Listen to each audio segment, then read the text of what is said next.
35 साल तक इस मुर्दा घर की चौकीदारी करने के बाद चाचा रिटायर हुए, लेकिन उसके 3 साल बाद तक भी चाचा का कोई रिप्लेसमेंट नहीं मिला। बहुत मुश्किल के बाद एक लड़का मिला, नाम दिलीप, जो तैयार हुआ इस मुर्दा घर की चौकीदारी करने के लिए। जॉब हैंडओवर करते वक्त चाचा ने उससे कहा कि यहां जो दिखाई और सुनाई देता है वो सच नहीं है। अंदर से कई तरह की आवाजें सुनाई दे सकती है, पर तुम बस अपना काम करते जाना और इनकी तरफ ध्यान बिल्कुल मत देना।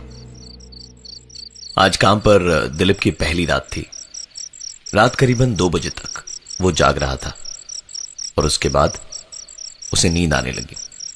आधी नींद में उसने एक आवाज सुनी। आंख खुली तो चारों तरफ सन्नाटा था। आधी नींद में उसने वो आवाज सुनी थी, इसलिए अपना वहम मानकर वो वापस सोने की कोशिश कर ही रहा था कि वो आवाज दोबारा उसने सुनी। आवाज मुर्दा घर के अंदर से आई थी। हिम्मत कर उसने मुर्दा घर का दरवाजा खोला। अंदर एसी चल रहा था, पूरा माहौल शांत था। दबे कदमों से वो अंदर की ओर बढ़ रहा था कि तभी उसकी नजर एक खुले ड्रॉर पर पड़ी। आगे बढ़कर देखा तो ड्रॉर में एक लाश पड़ी थी।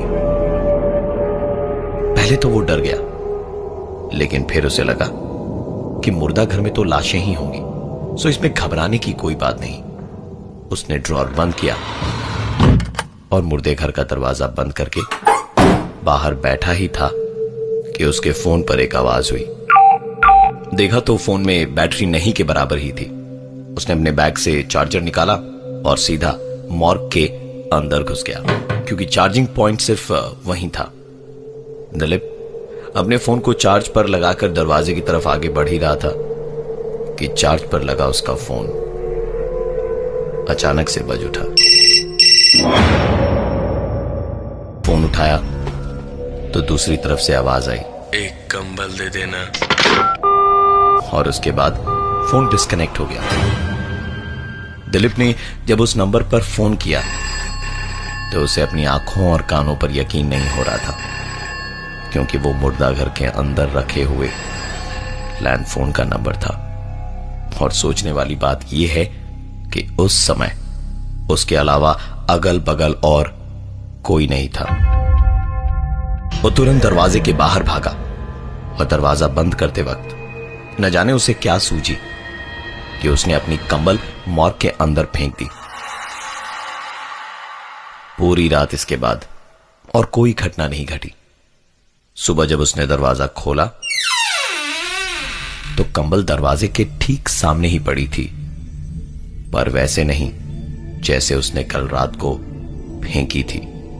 कंबल समेट कर रखी हुई थी। अगली रात दिलीप जब काम पर गया तो उसने दरवाजा खोलकर कंबल अंदर फेंक दी और सोने चला गया। यह उसका डेली का रूटीन बन गया था। यहां काम करते हुए उसे करीबन 2 महीने हो गए थे। आज की रात उसने फिर से वही आवाज सुनी जो उसने पहले दिन सुनी थी। दरवाजा खोलकर उसने अंदर कदम रखा। सामने एक ड्रॉर खुला पड़ा था।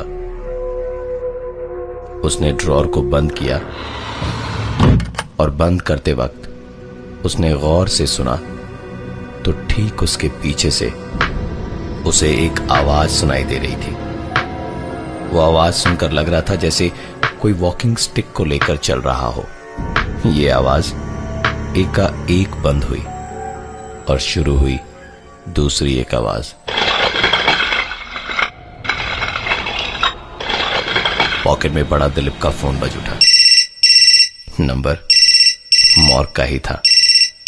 उठाने पर दूसरी तरफ से आवाज आई, थोड़ा पानी भी दे दो।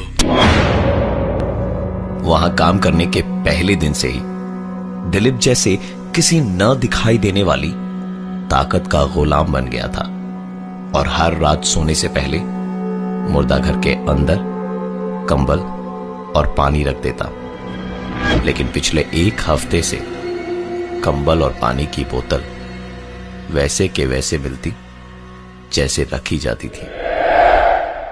दिलीप को लगा कि अंदर जो कोई भी था अब वो वहां नहीं है, इसलिए एक दिन कंबल और पानी की बोतल रखे बिना ही वो सोने चला गया।